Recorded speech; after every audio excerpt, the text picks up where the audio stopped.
Blood, Bilge, and Iron Balls by Alan Abbey is going to see the table in just a few minutes. The Leopard is still in hot pursuit of a French-captured East Indiaman, protected by the Caroline. If you'll recall, 2 weeks ago, we fought out a little battle in which the Caroline tried to seduce the Leopard and draw it away from her charge. And the strategic map looked a little, well, I guess this is the strategic map, right? So here's where we are, right down here by the islands of Mauritius. And here's where we are. There we go. And I realized I made a fatal flaw in my last video. Not fatal, because it's not too late to fix it.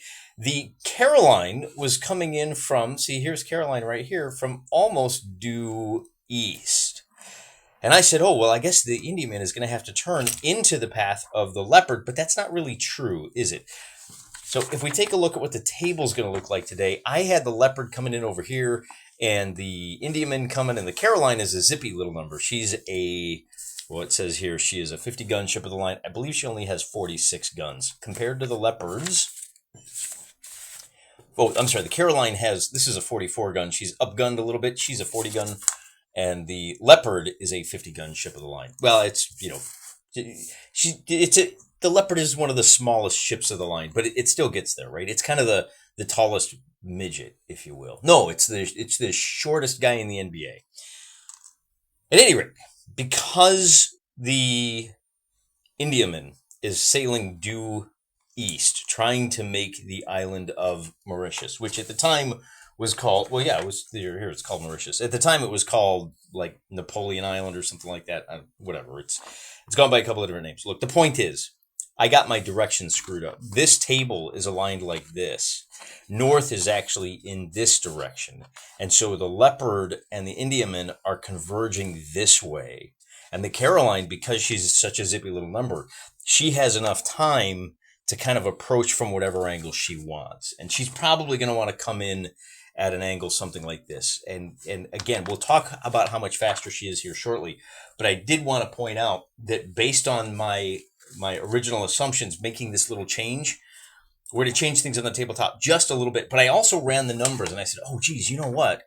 Because we're so close to the island of Mauritius, remember this line on the map here shows 50 kilometers until the prize is within the safety of the guns of Mahaborg. There's a little castle sitting on a tiny little island just at the mouth of the harbor.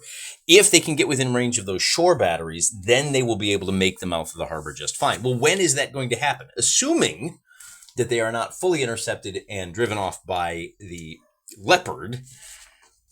I look at this. I have some notes here, right? So 50 kilometers to safety. That is a 26-hour sail for them.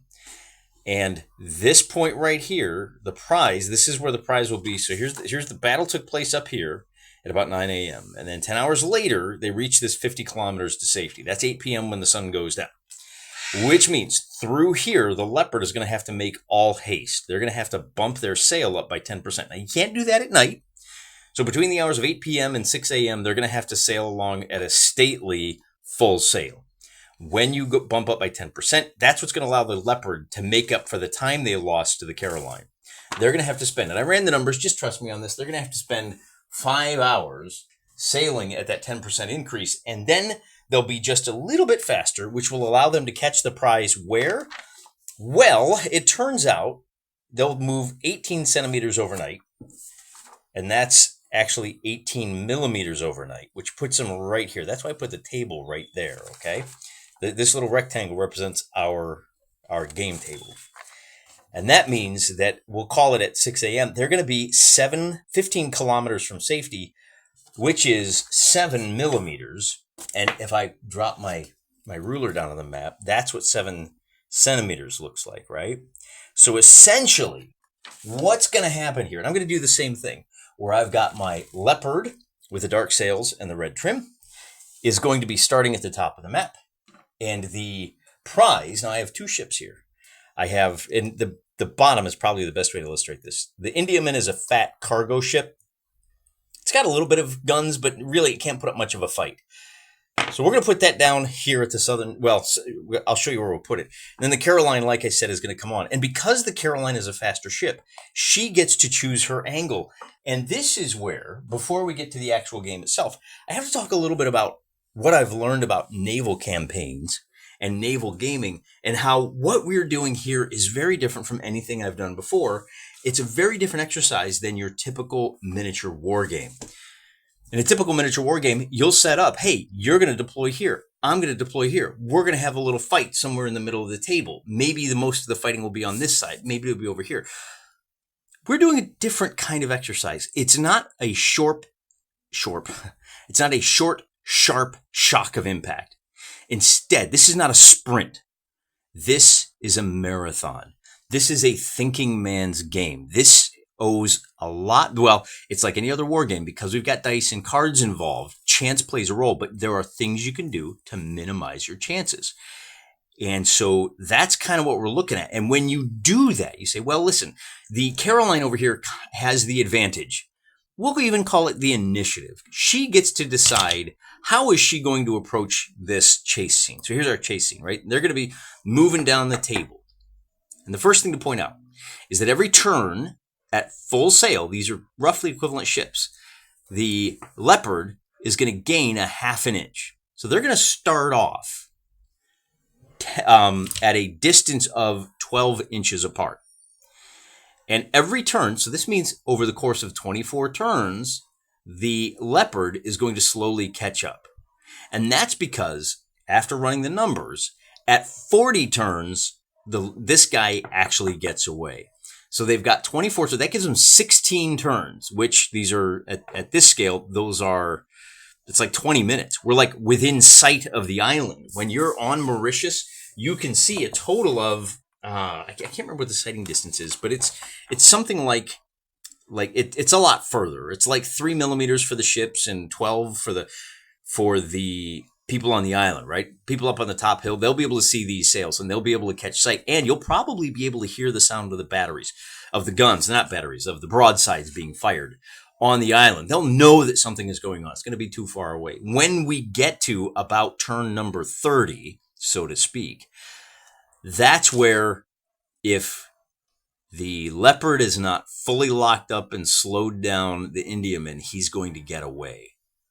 And so what we're going to do is we're going to start these two ships off a total of at a remove of 12 inches. Now, I don't have the 12 inches on the table here, but I actually did sit down and calculate, because remember, we're using Heart of Oak as our campaign manager, that how fast these ships move, compared to Heart of Oak. And I kind of translated these two rule sets together to arrive at this neat little system where under full sail, these ships are each going to be moving at, the Leopard's going to be moving at 10 inches.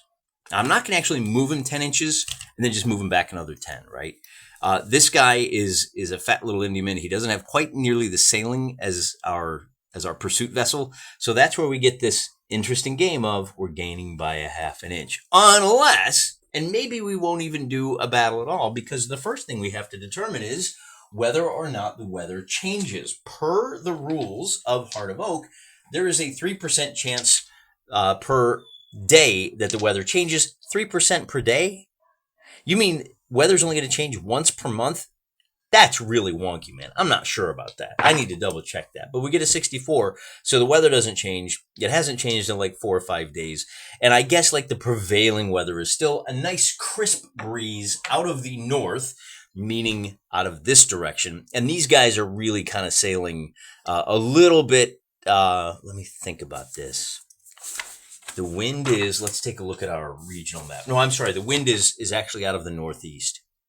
And since these guys are sailing northeast, they really are, right? So if the top of the table is north, they're sailing in this direction. It's really about as good as you can get. It's not directly behind. It's at a slight angle to the sails, which is, see, if the wind is blowing from this direction, then this sail isn't getting the two in front aren't getting the full measure of wind because it's getting blocked by this guy. He's catching it all and he's not sharing.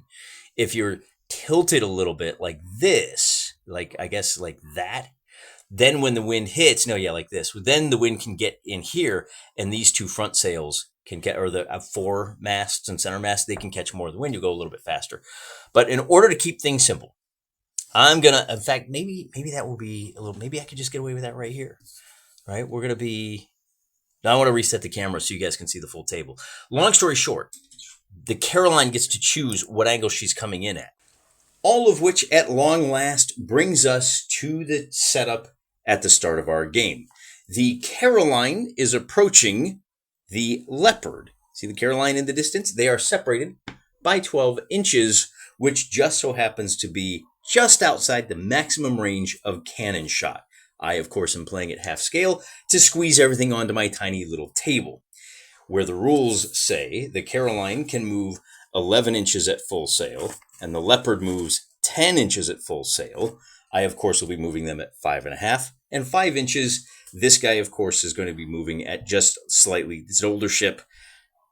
That's where the extra, like, half an inch comes in. Actually, it's going to be 24 turns, 12 inches. Yeah, it's going to be half an inch.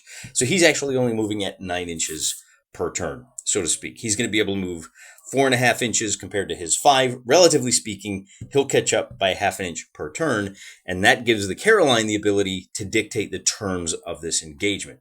Very important. In other words, what we've done is mapped out on our semi-strategic map, this, what do you call it, tactical strategic map, that brings us to the start of the action here. Now that we're on the table, now that we're all set up, we use the Blood Bilge and Iron Balls rules, which use a random turn sequence. I've stacked up my turn chips, and according to this, before we go any further, I almost forgot. Because the British vessel had to put on extra sail, they sailed for 5 hours, 5 turns, 2.5 hours, to get the 10% boost that allowed them to catch up. I got to roll 5d10. And if any of these come up a 1, the mast takes significant damage, the sails are blown away, and their quarry is simply going to escape. 7, 1. So there you go. So they rolled a 1, which means that the entire battle that I did fight, you'll never know what happened in that, because it never happened. The British had to put on extra sail to catch their quarry. They failed, and that means that the Indiaman is going to make it back into port, and those poor British are going to have to go back home and say, yeah, we caught sight of them. We had a little tete-a-tete, little duel, but it all amounted to nothing. And so today's video is going to be really short, but I cut it off when I did so that you could see how I set it up and how I'm thinking about these battles. And so I could share some of the lessons and how to set these up, how these little firefights happen, and how the geometry is so much more interesting when you do something more than just trying to get in or out of a port, or, you know, a couple of lines of ships of the line pounding each other for a while. The pregame, the days of pursuit, and how many ships, if you just have one extra ship, how that changes. That's so interesting to me. And I think it's worth keeping in, even though we didn't actually fight out that battle as far as the campaign is concerned. So hopefully you'll forgive me and understand why this is a short video.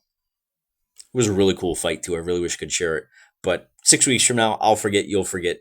It'll be fine. And we have so much more of this Mauritius campaign to play through. It doesn't really matter. Till next time, I'm praying for you.